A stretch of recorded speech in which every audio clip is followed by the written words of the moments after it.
Hello friends, welcome back to my channel study guide by Shweta. ఈరోజు CDP క్లాస్లో class 5 topic వచ్చేసి Vygotsky theory. Okay, ఇంతకుముందు class 4 క్లాస్లో మనం పియాజెట్స్ థియరీ గురించి నేర్చుకున్నాము.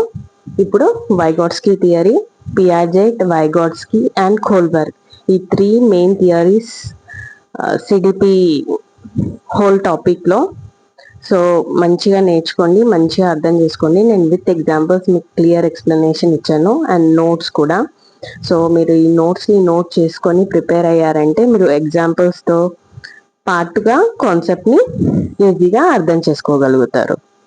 సో ఫస్ట్ ఇంట్రొడక్షన్ వచ్చేసి, Lev Vygotsky was a social constructivist.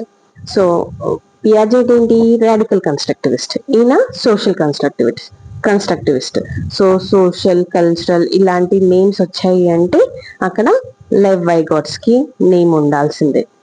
Okay, ఈయన సోషలైజేషన్ గురించి, పీపుల్స్ తోటి ఇంటరాక్ట్ అయ్యే దాని గురించి, పిల్లలు ఎలా నేర్చుకుంటారు, లెర్నింగ్ ఫ్రమ్ ఇంటరాక్షన్ ఎలా నేర్చుకుంటారు అనేది ఎక్స్ప్లెయిన్ చేశారనమాట, ఎంత ఇంపార్టెన్స్ ప్లే చేస్తుంది అనేది. So Lev Vygotsky was a social constructivist who proposed the socio-cultural theory. So ఈయన సోషియో-కల్చరల్ థియరీ, ఈయన థియరీని ఏమంటారు? Sociocultural theory. He believed that learning occurs through social interaction, culture and language. So SCL అని గుర్తుపెట్టుకోండి, ఓకేనా? Gene Piaget కి stages wise SPCF, ఓకేనా? But ఈయన స్టేజెస్ ఇవ్వలేదండి. ఈయన ప్రాసెస్ లో ఏంటి, డెవలప్మెంట్ అనేది కంటిన్యూస్ గా ఉంటుంది, స్టేజ్ వైజ్ గా కాదు, కంటిన్యూస్ ప్రాసెస్. సో SCL అంటే social interaction, culture and language plays very important role in children development. So language is the important tool of learning. So most important tool ఏంటి? Language. అప్పుడే కదా మన interaction అనేది develop అవుతుంది, ఓకేనా? మనం ఎప్పుడైనా కూడా గ్రూప్స్ గా లేదంటే ఏదైనా నేర్చుకోవాలన్నా, వేరే వాళ్ళతోటి ఇంటరాక్ట్ అవ్వాలన్నా మనకి ఫస్ట్ ఆ లాంగ్వేజ్ తెలిసి ఉండాలి. సో దట్ మన ఇంటరాక్షన్ అనేది ఈజీ అవుతుంది. So language is the most important tool of learning. His theory emphasises group learning and peer learning. అంటే గ్రూప్ లెర్నింగ్ లో ఇంటరాక్షన్ ఎప్పుడు ఏర్పడుతుంది, వేరే వాళ్ళతోటి మనం ఇంటరాక్ట్ అవుతాయి, కమ్యూనికేట్ అవుతాయి. So peer learning and group learning కి మెయిన్ ఇంపార్టెన్స్ అనమాట. ఇంపార్టెంట్ కాన్సెప్ట్స్ ఆర్, ఈయన థియరీలో ఇంపార్టెంట్ కాన్సెప్ట్స్ ఏంటి? ZPD, zone of proximal development, MKO, more knowledgeable others and scaffolding. Okay, ఈ 3 టర్మ్స్ మెయిన్ ఇంపార్టెంట్ ఈయన కాన్సెప్ట్ లో. సో ఈయన టోటల్ డెవలప్మెంట్ ప్రాసెస్ ఎలా అవుతుంది ఏంటి అనేది ఈయన ఈ 3 టర్మ్స్ తోటి మనకి క్లియర్ గా కాన్సెప్చువల్ గా ఎక్స్ప్లెయిన్ చేశారనమాట. సో ఈ 3 టర్మ్స్ ని నేను మీకు ఎగ్జాంపుల్స్ తో సహా ఎక్స్ప్లెయిన్ చేస్తాను. Next, ZPD is the gap between what a child can do alone and what he can do with help. So ZPD అంటే ఏంటి? జోన్ ఆఫ్ ప్రాక్సిమల్ డెవలప్మెంట్ అంటే ఏంటి? ఒక పిల్లవాడు తనంతట తాను ఎంత క్యాపబిలిటీ ఉంది ఆ పిల్లవాడికి, చేయగలుగుతాడు అది. అండ్ విత్ ద హెల్ప్, వేరే వాళ్ళ హెల్ప్ తీసుకొని ఎంత చేయగలుగుతాడు. ఓకే, ఆ గ్యాప్ ఏదైతే ఉంటుందో, నేర్చుకునే గ్యాప్ ఉంటుంది కదా, ఆ గ్యాప్ ని జోన్ ఆఫ్ ప్రాక్సిమల్ డెవలప్మెంట్ అంటారు. నెక్స్ట్ MKO అంటే provides support and this theory support is called scaffolding. MKO అంటే మోర్ నాలెడ్జబుల్ అదర్స్. అంటే ఇప్పుడు టాపిక్ కానీ కాన్సెప్టే కానీ ఎవరైనా ఆ దాని గురించి కొంచెం ఎక్కువ తెలిసిన వాళ్ళు. ఓకే, నేను ఇప్పుడు మీకు వైగాట్స్కీ థియరీ గురించి కొంచెం తెలిసి ఉండొచ్చు, మీకు ఆల్రెడీ కొంచెం నాలెడ్జ్ ఉంది.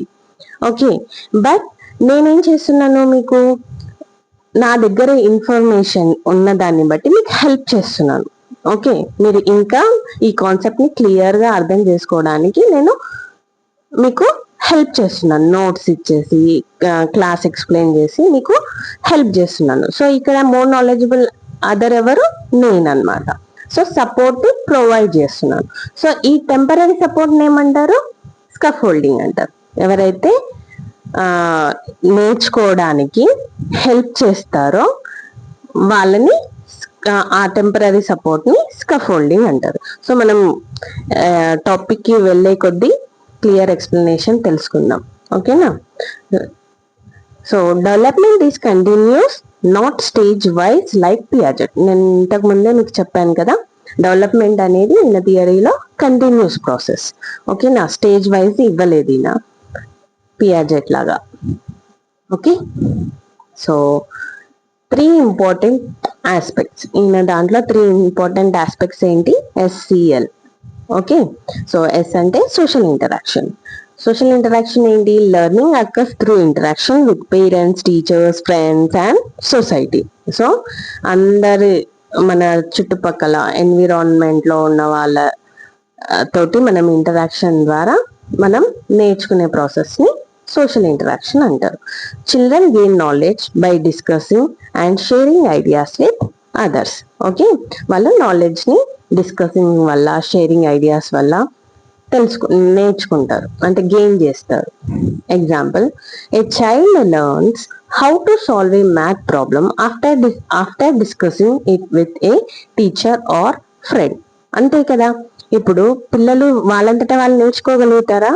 లేదు, మనము కొంచెం హెల్ప్ తీసుకుంటాం. ఓకే, తీసుకుంటారు. సో మనం ఎక్స్ప్లెయిన్ చేస్తే వాళ్ళు మన హెల్ప్ని బట్టి వాళ్ళు మ్యాథ్స్ ప్రాబ్లమ్స్ ని సాల్వ్ చేస్తారు. సో టెంపరీగా హెల్ప్ తీసుకొని లేదంటే డిస్కస్ చేసి నేర్చుకుంటారు. సో ఈయన థియరీలో ఓవరాల్ కాన్సెప్ట్ ఏంటి? డిస్కషన్, ఇంటరాక్షన్ అనేది మెయిన్ ఇంపార్టెంట్ ఆస్పెక్ట్స్ అన్నమాట. సో ఇంటరాక్షన్ ద్వారా ఏదైనా నాలెడ్జ్ ని ఈజీగా గెయిన్ చేయొచ్చు అని ఈయన ఎక్స్ప్లెయిన్ చేశారు. So Vygotsky believed that social interaction plays a major role in cognitive development. Okay, ఇదేంటి? మన కాగ్నిటివ్ డెవలప్మెంట్ ను మనం ఇంప్రూవైజ్ చేయాలి అంటే, ఓకే, నాలెడ్జ్ గెయిన్ చేయాలి అంటే సోషల్ ఇంటరాక్షన్ అనేది వెరీ వెరీ ఇంపార్టెంట్ రోల్ అని ఈయన మనకి చెప్పారనమాట. Next, culture. Okay, culture influences the way children think and learn. So culture ఏం ఇన్ఫ్లుయెన్స్ చేస్తుంది? పిల్లలు ఎలా థింక్ చేస్తారు అండ్ ఏం నేర్చుకుంటున్నారు అనేది కల్చర్ అనేది నేర్పిస్తుంది. సో ఇక్కడ ఏంటి? Values, traditions, beliefs and customs effect learning. So వాళ్ళు నేర్చుకునే వాల్యూస్, ఈ కల్చర్ లో ఏంటి? వాళ్ళ ఎన్విరాన్మెంట్, వాళ్ళు ఈ కల్చర్ ని ఇంట్లో ఇప్పుడు ఫ్యామిలీ మెంబర్స్ ఒక్కొక్కరిది ఒక్కొక్క డిఫరెంట్ కల్చర్ ఉంటుంది. సో ఆ కల్చర్ ని బట్టి వాళ్ళ ట్రెడిషన్స్, బిలీఫ్స్ అనేది ఏమంటారు, మోటివేట్ అవుతాయి. వాళ్ళ లోపల వాళ్ళ కల్చర్ అనేది అలా మోటివేట్ అవుతుంది అన్నమాట, ఎఫెక్ట్ ఉంటుంది. Example, children in different countries learn different languages and cultural practice. అంతే కదా. సో డిఫరెంట్ కంట్రీస్ లో డిఫరెంట్ కల్చర్స్. ఇప్పుడు ఇండియాలో ఒక కల్చర్ ఉంటుంది, ఓకే, అదే అమెరికాలో ఇంకొక కల్చర్ ఉంటుంది. సో పిల్లలు ఒకవేళ ఇండియాలో పెరిగిన పిల్లల కల్చర్ కానీ వాళ్ళ బిలీఫ్స్ కానీ డిఫరెంట్ గా ఉంటాయి.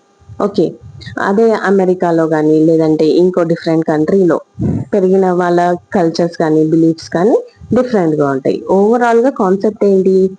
ఏదైనా కూడా పిల్లలు వాళ్ళ చూసి ఇంటరాక్ట్ అయ్యి అబ్జర్వ్ చేసి, ఓకే, ఇన్వాల్వ్ అయ్యి నేర్చుకో ఎన్విరాన్మెంట్ ని బట్టి వాళ్ళ బిలీఫ్స్ అనేటివి మోటివేట్ అవుతాయి అన్నమాట, జనరేట్ అవుతాయి.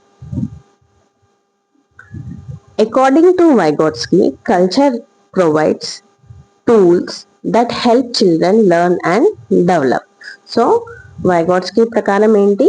సోషల్ ఇంటరాక్షన్ ఎలాగో కల్చర్ కూడా provides tools that help children learn and develop. వాళ్ళు నేర్చుకోవడానికి, డెవలప్ కావడానికి కల్చర్ అనేది కూడా ఒక మెయిన్ ఆస్పెక్ట్ లాగా వర్క్ చేస్తుంది.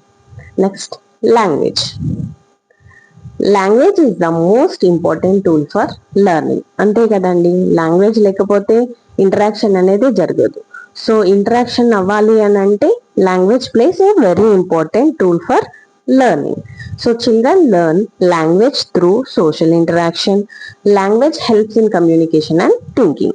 ఓకే, కమ్యూనికేట్ అవ్వడానికైనా, థింక్ చేయడానికైనా, అర్థం చేసుకోవడానికైనా కానీ లాంగ్వేజ్ అనేది చాలా హెల్ప్ఫుల్గా ఉంటుంది. Example, when a teacher explains a concept students understand it through language. So వాళ్ళు లాంగ్వేజ్ ద్వారానే కాన్సెప్ట్ ని క్లియర్ గా అర్థం చేసుకోగలుగుతారు. అంతే కదా, ఇప్పుడు మన ఇంట్లో తెలుగు మాట్లాడి ఓకే బయట ఎవరైనా ఏంటి సడన్ గా ఇంగ్లీష్ మీడియం స్కూల్స్ లో వేసి టీచర్ ఇంగ్లీష్ లోనే ఎక్స్ప్లెయిన్ చేసింది అనుకోండి, వెంటనే అర్థం అవ్వదు. వాడిని కొంచెం ఇంటరాక్ట్ అయిన తర్వాత, కమ్యూనికేట్ అయిన తర్వాత వాడికి కొంచెం ఆ ఇంగ్లీష్ వర్డ్స్ తెలిసిన తర్వాత అర్థం చేసుకోగలుగుతాడు లెసన్ ని. డైరెక్ట్ గా మన ఇంట్లో ఒక లాంగ్వేజ్, స్కూల్ కి వెళ్ళగానే ఇంకో లాంగ్వేజ్ యూస్ చేస్తే వాళ్ళకి అర్థం కాదు. సో లాంగ్వేజ్ అనేది very very important for the interaction and communication. Vygotsky viewed language as man's greatest tool for communication and learning. Okay. Vygotsky believed that language develops from social interaction. Okay, social interactions ద్వారా కూడా language అనేది develop అవుతుంది. అంతే కదా, వెంటనే ఏది నేర్చుకోలేము, but interact అవుతున్న కొద్దీ, కమ్యూనికేట్ అవుతున్న కొద్దీ మనకి లాంగ్వేజ్ డెవలప్మెంట్ అనేది కూడా ఇంప్రూవ్ అవుతుంది. Next, teaching methods based on his theory. Okay, ఈ థియరీ ప్రకారం ఏం టీచింగ్ మెథడ్స్ అంటే పిల్లల్ని మనం ఎలా మోటివేట్ చేయాలి? Group learning, peer learning, reciprocal teaching, assisted learning.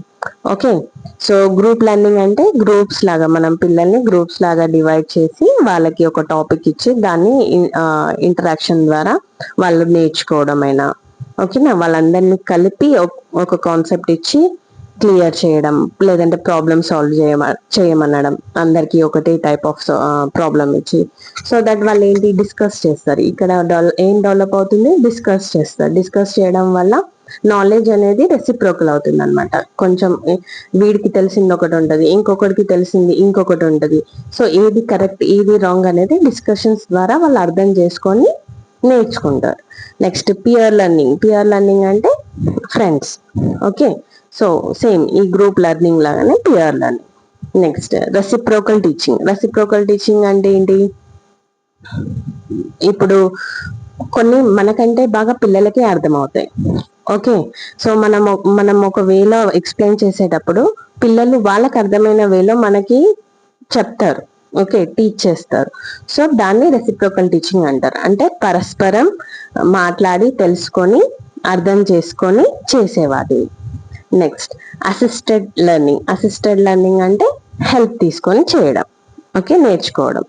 Example, students working together in groups learn better by sharing ideas. So sharing, ఎవరి ideas వాళ్ళు షేర్ చేసుకొని సాల్వ్ చేయడం. Okay, next, important terms. Zone of proximal development. So first term వచ్చేసి zone of proximal development, ZPD. So దీని definition ఏంటి? First difference ఏంటి? What a child can do independently without help. Okay, without help పిల్లవాడు, example cycle నేర్చుకుంటున్నాడు అనుకోండి. Okay, so cycle నేర్చుకోవడం అనమాట. So first వాడికి ఎంత వచ్చు, కింద పడకుండా వాడు ఎంత వరకు నడిపియగలుగుతాడు అనేది ఈ పాయింట్కి వస్తుంది. నెక్స్ట్ పాయింట్ ఏంటి? What a child can do with guidance from others. So వేరే వాళ్ళ గైడెన్స్ ద్వారా పిల్లవాడు ఎంత చేయగలుగుతాడు, ఆ గ్యాప్ ఉంటుంది కదా, దాన్ని జోన్ ఆఫ్ ప్రాక్సిమల్ డెవలప్మెంట్ అంటారు. సో ఇది ఫార్ములా ఏంటి అంటే, difference zone of proximal development is difference of the what a child can do with help and what a child can do alone. Okay, so ఇప్పుడు cycle నడపడం రాదు, so వాళ్ళ father ఏం చేస్తాడు? వెనకాల సపోర్ట్ ఇస్తాడు. ఓకే, చేయి పట్టుకొని సపోర్ట్ ఇస్తాడు. సో ఆ డిఫరెన్స్ ఏదైతే ఉందో, సో నేర్చుకునేంత వరకు ఆ డిఫరెన్స్ ఏదైతే ఉందో, ఎలోన్ గా మొత్తం నడిపేంత వరకు ఆ డిఫరెన్స్ ఏదైతే ఉందో దాన్ని ZPD అంటారు. ఓకే, డిఫరెన్స్ ని క్యాలిక్యులేట్ చేస్తుంది అనమాట ఇది. Example, a child cannot solve a difficult problem alone but can solve it with the teacher's help. Okay, teacher help తీసుకొని ఆ పిల్లవాడు ఆ ప్రాబ్లమ్ ని సాల్వ్ చేయగలుగుతాడు. వాడికి కెపబిలిటీ ఉంది, చేయగలుగుతాడు. బట్ హాఫ్ ప్రాబ్లమ్ సాల్వ్ చేయగలుగుతాడు. దాని తర్వాత వాడికి కొంచెం కన్ఫ్యూజ్ అవుతుంది, ఎందుకంటే కొంచెం డిఫికల్ట్ ఉంది కాబట్టి. So when the teacher help, okay, support ఇస్తుందో అప్పుడు వాడు ఆ ప్రాబ్లమ్ ని సాల్వ్ చేయగలుగుతాడు. సో టోటల్ కాన్సెప్ట్ ఏంటి, మొత్తానికి వాడికి ఎంత కెపబిలిటీ ఉంది, వాడికి ఎంత సపోర్ట్ కావాలి, ఈ డిఫరెన్స్ ని ZPD అంటారు అనమాట. So ZPD is the gap between actual performance and potential performance. So actual గా ఎంత చేయగలుగుతాడు, ఎంత పర్ఫార్మెన్స్ అంటే వితౌట్ హెల్ప్ ఎంత చేయగలుగుతాడు, విత్ ద హెల్ప్ ఎంత చేయగలుగుతాడు, ఎంత కాదు చేయగలుగుతాడు, నేర్చుకోగలుగుతాడు. Okay, next more knowledgeable others.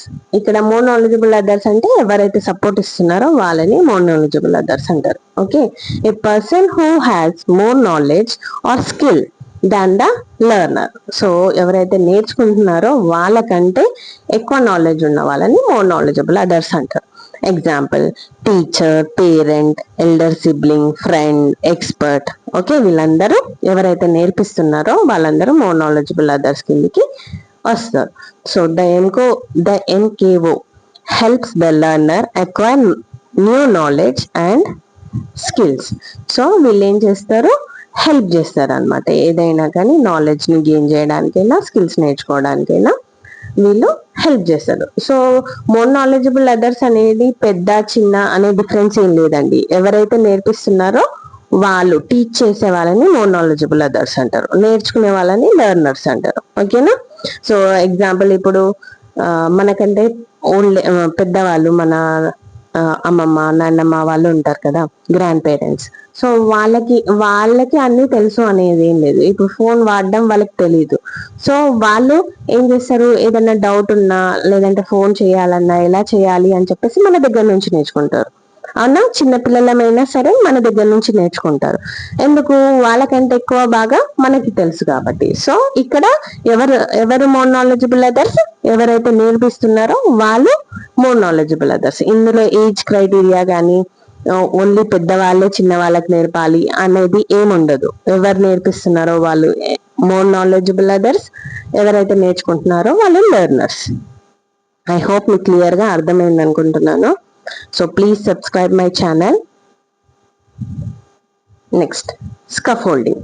Okay, scaffolding అంటే ఏంటి, టెంపరరీ సపోర్ట్. ఎవరైతే టెంపరరీగా నేర్చుకోవడానికి హెల్ప్ చేస్తున్నారో, సపోర్ట్ చేస్తున్నారో వాళ్ళని స్కఫోల్డింగ్ అంటారు.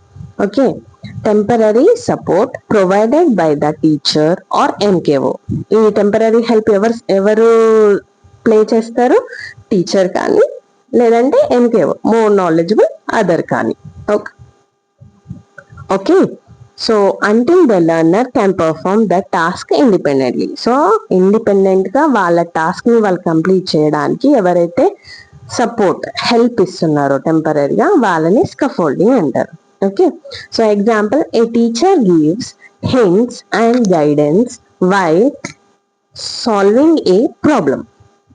సో టీచర్ ఏం ప్రొవైడ్ చేస్తుంది, హింట్స్ ని, గైడెన్స్ ని ప్రొవైడ్ చేస్తుంది. ఏంటి, వాడు ఆ ప్రాబ్లమ్ ని సాల్వ్ చేసేంత వరకు. Once the child understands the support is gradually remove. అంతే కదా, మనం ఇప్పుడు నార్మల్ గా క్లాసెస్ లో ఏంటి, ఫుల్ ఎక్సర్సైజ్ చేయరు, అవునా కదా. టీచర్స్ ఏం చేస్తారు, మెయిన్ ప్రాబ్లమ్స్ ఏవైతే ఉంటాయో ఎగ్జాంపుల్స్ ఇచ్చి ఆ టాపిక్ కాన్సెప్ట్ ఎక్స్ప్లెయిన్ చేసి ఎగ్జాంపుల్స్ ఇచ్చి మిగతావన్నీ హోంవర్క్ చేస్తారు. సో అక్కడ టీచర్ ఏం ప్లే చేస్తుంది, స్కఫోల్డింగ్ అంటే టెంపరరీ సపోర్ట్. ఓకే, వాడికి హింట్స్, గైడెన్స్ ఇస్తుంది ఎలా చేయాలి అనేది. సో చైల్డ్ ని ఏ రకంగా మౌల్డ్ చేస్తుంది, ఇండిపెండెంట్ గా ప్రాబ్లమ్స్ ని సాల్వ్ చేసేలాగా మౌల్డ్ చేసి పంపిస్తుంది అనమాట. So teacher place scaffolding. Okay, ఆమె రోల్ ఏంటి, స్కఫోల్డింగ్. టెంపరరీ హెల్ప్ ఇస్తుంది కాబట్టి ఆమెని స్కఫోల్డింగ్ అంటారు. So scaffolding is temporary assistance given to help the learner achieve a task. ఎవరైతే హెల్ప్, గైడెన్స్, హింట్స్ ఇలా ప్రొవైడ్ చేస్తారో వాళ్ళని స్కఫోల్డింగ్ అంటారు. సో ఈ టాపిక్ లో చాలా చిన్న టాపిక్ అండి, బట్ అర్థం చేసుకుంటే మనం ఈ కాన్సెప్ట్ నుంచి వచ్చే క్వశ్చన్స్ ని క్లియర్ గా ఆన్సర్ చేయగలుగుతాం. సో మెయిన్ వచ్చేసి social interaction, culture, language, SCL. Okay, ఇది షార్ట్ కట్ ఈ థియరీలో. వైగాట్స్కీ థియరీలో. సో ఈ సోషల్ ఇంటరాక్షన్, కల్చర్, లాంగ్వేజ్ గురించి వచ్చింది అంటే తప్పకుండా అక్కడ వైగాట్స్కీ థియరీ ఉన్నట్టు. ఓకేనా. నెక్స్ట్ ZMS అంటే ZPD, zone of proximal development. ఇదేంటి? డిఫరెన్స్. ఓకేనా. యాక్చువల్గా ఎంత చేయగలుగుతాడో, పొటెన్షియల్ ఎంత ఉంది, క్యాపబిలిటీ, దాని డిఫరెన్స్ ని చెప్తుంది. MKO అంటే మోర్ నాలెడ్జబుల్ అదర్స్, ఎవరైతే నేర్పిస్తున్నారో వాళ్ళు. స్కఫోల్డింగ్ అంటే ఏంటి? టెంపరరీ హెల్ప్, ఎవరైతే టెంపరరీ సపోర్ట్ ని ప్రొవైడ్ చేస్తున్నారో వాళ్ళని స్కఫోల్డింగ్ అంటారు. So this is about whole theory. I hope మీకు బాగా క్లియర్గా అర్థమైంది అనుకుంటున్నాను. ప్లీజ్ మీకు అర్థమవుతే కనుక నా ఛానల్ని సబ్స్క్రైబ్ చేసుకోండి, షేర్ చేయండి. Thank you so much.